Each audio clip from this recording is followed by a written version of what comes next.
તેથી સ્વામીશ્રી તે સભામાં બિરાજ્યા, સૌના હારતોરા સ્વીકાર્યા અને આશીર્વાદ પાઠવી 1:30 વાગે આરામમાં પધાર્યા. ભક્તોના જીવન અજવાળવા તેઓ આમ મધરાતના ઉજાગરા વેઠીને પણ વિચરણ જારી રાખતા. રાત્રે મોડું થયું હોવા છતાં તેઓ બીજા દિવસની સવારે તો સમયસર પરવારી ગયા અને સિંજીવાડામાં 65 પધરામણીઓ કરી ત્રાજ, માતર, ખેડા, રઢીને પાવન કરતા સારંગપુર આવી પહોંચ્યા. સારંગપુરમાં તારીખ 1 માર્ચના રોજ ફૂલ દોલોત્સવ ઉજવી સ્વામીશ્રી તાજપુર, બોટાદ મોડી થઈને વઢવાણ પધાર્યા. અહીં તારીખ 5 માર્ચની સવારે નવનિર્મિત મંદિરમાં અક્ષર પુરુષોત્તમ મહારાજ પ્રતિષ્ઠિત કરી તેઓ મેમકા પહોંચ્યા. અત્રે ગામના થોડા પણ નિષ્ઠાવાન ભક્તોથી પારાયણનો માહોલ સારો જામેલો.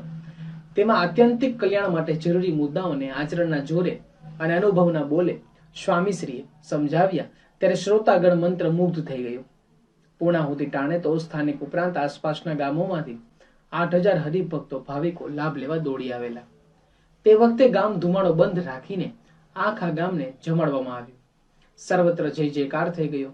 સ્વામીશ્રીના સાનિધ્યમાં ગામો ગામ થતા આવા કથા સંમેલનો અનેક રીતે ઉપકારક બની રહેતા. પ્રથમ તો તેના આયોજન માટે ગામમાં કાર્યરત વિવિધ ધાર્મિક સામાજિક મંડળો ભેગા મળતા. તેથી સંઘ નિષ્ઠાને પુષ્ટિ મળતી. સૌ નાની મોટી સેવામાં જોડાતા. તેથી સેવા સહકારના સદગુણો સિંચાતા. આખા ગામની શેરીઓ સ્વચ્છ અને સુશોભિત થતી. કથા વાર્તા અને પધરાવણીઓથી કેટલાયના વ્યસનો દૂર થતા અને જીવનમાં પૂજાપાઠ, દેવદર્શન વગેરે સ્થાન આપતા. આમ ગામની આંતરબાહ્ય શુદ્ધિ થતી. સમૂહ ભોજનના કાર્યક્રમો દ્વારા સૌ એકમેકની નજીક આવતા અને પરસ્પર ભાઈચારાની ભાવના કેળવાતી. સનાતન ધર્મના આવા ભવ્ય મેળાવડાઓથી અધર્મીઓના હાથ હેઠા પડતા અને ગામમાં સંસ્કૃતિનું સુગંધ અકબંધ રહેતી. ગામો ગામના સત્સંગ મંડળો આવા પારાયણો નિમિત્તે એકબીજાના ગામોમાં જતા. તેથી સત્સંગમાં પણ એકતાના તાણાવાળા મજબૂત બનતા. મુખ્ય તો સ્વામીશ્રીના શબ્દો અને સાનિધ્યથી જીવના આત્યંતિક કલ્યાણનો માર્ગ મોકળો બનતો. સમાજમાં પ્રાણવાયુનું પ્રમાણ જાળવી રાખવા વૃક્ષોના વાવેતર જેટલા જરૂરી છે, તેમ સમાજમાં સદગુણોની માત્રા ટકાવી રાખવા આવા કથા સંમેલનો પણ એટલા જરૂરી છે ખરા તે સૌને સમજાઈ જતું. મેમકાના પારાયણ બાદ સ્વામીશ્રી વઢવાણમાં આચાર્યશ્રીને મળીને ભલગાવડા પધાર્યા. અત્રે તારીખ 14 માર્ચની સવારે બાઈઓના મંદિરમાં મૂર્તિ પ્રતિષ્ઠા કરી ભાદરા પહોંચ્યા. અહીં તેઓ તારીખ 15 માર્ચની સવારે ગુણાતીતાનંદ સ્વામીના જન્મ સ્થાને ઉભેલા ઓટાની બાજુમાં પ્રાતઃ પૂજવા માટે બિરાજેલા. ગણ્યો ગાંઠ્યો ભક્ત સમુદાય આસપાસ ગોઠવાઈને તેઓના દર્શનમાં મગ્ન બનેલો. તે સમયે સ્વામીશ્રીનું સ્વાસ્થ્ય સારું, તેથી તપની માળા, પ્રદક્ષિણા, દંડવત વગેરે બધી ક્રિયા કરતા. હરિભક્તો તે દરેક ક્રિયાના દર્શનનો આનંદ માણતા. પૂજા બાદ સ્વામીશ્રી પ્રાસાદિક પુષ્પો પણ હરિભક્તો પર નિશાન સાધીને ઉછાળતા. કારણ કે આપણી ભારતીય સંસ્કૃતિની અંદર એક વાત તો બહુ પડી છે કે 25 વર્ષનો યુવાન થાય ત્યાં સુધી પોતાના જીવનની અંદર સંપૂર્ણપણે બ્રહ્મચર્યનું યથાર્થ પાલન કરે ને એ જ ભણી શકે. પણ બ્રહ્મચર્યની અંદર ગડબડ ગોટાળો થયો હોય અને એના કારણે કરીને પછી અભ્યાસ કર્મની અંદર કે ભણવામાં ક્યાંય ધ્યાન રહે નહીં અને મન વિચલિત થઈ જતું હોય છે. અને એના કારણે કરીને યોગીજી મહારાજ પોતે નાના નાના બાળકોને પણ કહેતા કે આપણે મિત્રતા કરવી હોય તો આપણા સત્સંગ મંડળની અંદર આપણા સત્સંગીના દીકરાઓ જે આવતા હોય, તમારી બરાબર ઉંમરને સરખે મળતા આવતા હોય, સત્સંગ બરાબર કરતા હોય, ગુણાતીતાનંદ સ્વામીની વાતો, વચનામૃત કે કીર્તન કે પ્રાર્થના કે ધૂન બધું શીખતા હોય, એવાની મિત્રતા કરવી. પણ નાનપણથી પોતાના જીવનની અંદર જેમ બાળકોને એમ કે તમારે બાલિકા ભણતરની અંદર કદાચ એક વર્ગમાં ભણવા માટે ભેગા થતા હોય તો પણ આપણે કહે છે કે મિત્રતા તો આપણા બાળક મિત્રોની સાથે જ કરવી, જેથી કરીને આપણા સંસ્કાર જળવાઈ રહે. અને પહેલાના સમયની અંદર પણ આપણે જાણતા હતા એ પ્રમાણે કહેવાય છે કે ગુરુકુળોની અંદર જે વિદ્યાર્થીઓ ઘર બહાર છોડીને જ્યારે વિદ્યાભ્યાસ કરવા માટે ગયા છે ત્યારે તે વખતના સમયની અંદર પણ ત્યાં એ આશ્રમની અંદર બ્રહ્મચર્ય આશ્રમમાં આવ્યા હોય એવું દ્રઢ કરાવે. જીવનની અંદર આપણને ભગવાને મનુષ્યનું શરીર આપ્યું છે એટલે આપણામાં કામ ક્રોધાદિક દોષો તો પડ્યા છે, પણ સંયમ વડે કરીને જીવનની અંદર જ્યારે એને જીતી લેવામાં આવે ને ત્યારે જ ખરેખરી યુવા અવસ્થાની સ્વતંત્રતા કહેવાય. અને જ્યારે એવી સ્વતંત્રતા આપણને પ્રાપ્ત થાય એટલે પછી આપણું મન આવા પ્રકારના સંસ્કાર વડે કરીને વિચલિત ન થાય ને એટલે યોગીજી મહારાજે મુંબઈમાં રહેતા યુવાનોને કહેલું કે આપણે ક્યારે પણ નાટક ચટક કે ફિલ્મ આદિ જોવા જવું નહીં.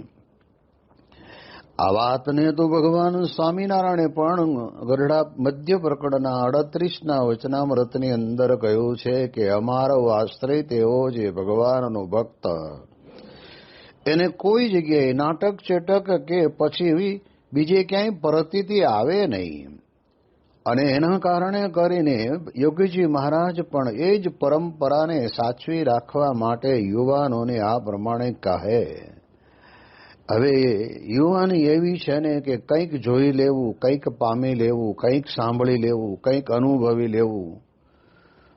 આમાં ઘણી વખત શું થાય છે કે એમાં કોઈક પ્રકારનું ઓથો લઈને કહેવાય છે કે આમાં એવા નાટક ચટક જોઈએ તો અમારી બુદ્ધિની અંદર થોડોક વિકાસ થાય, સમાજની અંદર શું ચાલે છે એનું જો આપણને નિદર્શન આપતા હોય. પણ પાત્ર તરીકે જો એ વખતના સમયની અંદર આપણી મર્યાદા પ્રમાણે માત્ર ને માત્ર એકલા જ પુરુષ પાત્ર હોય તો હજી ઠીક છે, પણ એની અંદર પણ એ પુરુષ પાત્રોની અંદર પણ આપણા ભારત દેશની સંસ્કૃતિને ઠેસ પહોંચે એવી પ્રકારની રજૂઆતો થતી હોય તો પણ કહેવાય છે કે માણસ એની અંદર પોતાના જીવનની અંદર એ પોતે ઘણું બધું ગુમાવે છે. અને એટલા જ માટે બ્રહ્મ સ્વરૂપ યોગીજી મહારાજે પોતે આ આદેશ આપેલા. આપણે જાણીએ છીએ કે જેને આદેશ આપવામાં આવે છે અને જે આદેશ પોતાના જીવનની અંદર પાળી બતાવે છે એના જીવનની અંદર એને આજીવન પર્યંત અંતરની અંદર શાંતિ અને સુખ વર્ત્યા કરે છે. કારણ કે આવા મહાન પુરુષના વચન વડે કરીને અને એમના વચનના બળ વડે કરીને વ્યક્તિ પોતાના જીવનની અંદર આ પ્રકારની સંસ્કૃતિને ટકાવી રાખવા માટે પોતે આવું જોવાનું બંધ કરે. હવે આપણે જાણીએ છીએ કે મુંબઈની અંદર રમેશભાઈ દવે કરીને આપણા એક સત્સંગી યુવક જે યોગીજી મહારાજની સાથે ખૂબ વિચરણની અંદર યુવા અવસ્થામાં પણ ભરેલા, અને ત્યારે બાપાએ કહ્યું કે ગુરુ, આપણે મુંબઈમાં રહીએ એટલે નીચી દ્રષ્ટિ કરીને ચાલવું, મુંબઈમાં રહીએ એટલે આપણે ભણતા હોઈએ તો કોલેજની અંદર કંઈક આવા નાટક ચટક થતા હોય તો એ પણ આપણે જોવા નહીં. હવે એવા સમયની અંદર બન્યું કેવું કે જે પોદાર કોલેજની અંદર ભણતા હતા એ જ કોલેજની અંદર પ્રોફેસર તરીકે એમને જવાબદારી સંભાળવાનો સમય આવ્યો. અને ત્યારે તે વખતના સમયની અંદર રમેશભાઈ પોતે જ્યારે કોલેજના આચાર્ય પોતે કહેતા હોય કે આજે બધા જ પ્રોફેસરોએ આપણા આ એન્યુઅલ ડેની અંદર સાંસ્કૃતિક કાર્યક્રમની અંદર બધાએ હાજર રહેવાનું છે, અને આપણી જ કોલેજના છોકરા અને છોકરીઓ આ પ્રમાણે કહેવાય છે કે એન્યુઅલ ડેની અંદર એ પોતાની કળા બતાવવાના છે. અને ત્યારે તે વખતના સમયની અંદર રમેશભાઈને મનમાં વિચાર આવ્યો કે મને તો મારા ગુરુ યોગીજી મહારાજે ના પાડી છે, એટલે મારે જોવું ન જોઈએ. પણ હવે મારા વિદ્યા ગુરુ તરીકે જે કોલેજની અંદર ભણીને પ્રોફેસર તરીકે નિયુક્ત થયો છું એવા મારા વિદ્યા ગુરુ જ્યારે મને કહેતા હોય ત્યારે મારે કરવું શું? એમને રાજી કરવા કે યોગીજી મહારાજને રાજી કરવા?